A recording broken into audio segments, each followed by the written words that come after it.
Okey. Okey, yang part tu ini ramai yang tanya. Kembar 4 ke? Dia bukan kembar 4. Yang ni je kembar.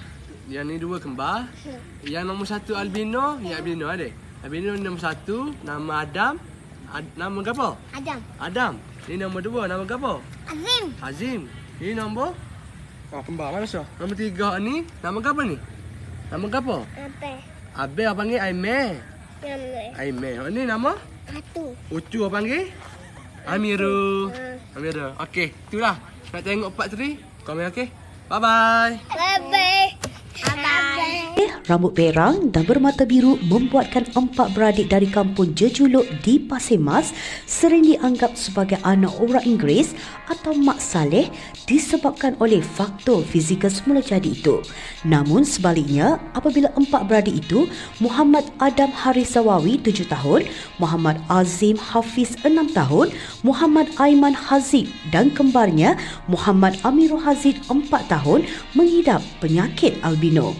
Ibu mereka, Suzita Zakaria 37 tahun yang merupakan seorang suri rumah berkata, kesemua 4 anaknya itu disahkan menghidap albino sejak mereka dilahirkan dengan memiliki rupa paras dan fizikal persis Mak Saleh. Sebelum melahirkan 4 cahaya mata istimewa itu, Suzita sudah mempunyai 3 orang anak. Bagaimanapun, anak sulung dan kedua serta ketiga tidak mempunyai masalah albino. Menurutnya, secara jujurnya, dia dan suami Zawawi Mustafa, 38 tahun, mengakui terkejut apabila mendapati anak keempat yang dilahirkan iaitu Muhammad Adam Haris menghidap albino selepas dimaklumkan oleh doktor.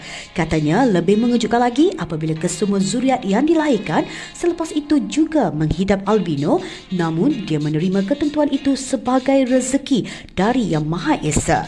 Suzita berkata dia bersyukur apabila 4 cahaya matanya itu sehat dan bebas daripada sebarang penyakit bahaya termasuklah kalis panas. Dia berkata bagaimanapun 4 beradik itu perlu memakai cermin mata setiap kali berada di luar rumah bagi melindungi mata daripada cahaya matahari. Pernah suatu ketika, penduduk dari luar kampung ini nyaris terbabas ke dalam parit berhampiran selepas teruja melihat 4 beradik itu bermain di hadapan laman rumah. Peringkat awal, penduduk setempat dan orang ramai suka untuk menerima kehadiran anak-anaknya kerana kelihatan pelik bagi pandangan mereka. Namun semuanya berubah dari hari ke hari apabila anak-anak mula mendapat perhatian dan sehinggakan mereka sering menjadi tumpuan ramai. Menurutnya lebih mengejutkan lagi apabila 4 beradik albino itu tular di aplikasi TikTok selepas gelagap mereka dikongsi oleh sepupu Muhammad Faisal Muhammad Yusof 18 tahun sehinggakan mendapat tontonan lebih 1 juta. Suzita berkata dia bersyukur dengan apa yang berlaku kerana sebelum ini ramai yang cuba menyisihkan anak-anaknya. Katanya salah seorang anak Muhammad Adam Haris mengadu dia tidak mempunyai kawan di sekolah disebabkan oleh bentuk fizikalnya yang berbeza sehingga ada yang menggelarnya budak cacat. Dia berharap dengan adanya pendedahan ini masyarakat dapat menerima kehadiran kanak-kanak albino seperti manusia normal yang lain. Sebelum itu, keluarga berkenaan menerima kunjungan dari Ketua Pegawai Eksekutif MZGO, Murtada Tumizi Mustafa yang menyampaikan sumbangan telefon pintar untuk kegunaan pengajaran dan pembelajaran di rumah PDPR kepada Muhammad Adam Haris yang merupakan murid darjah 1.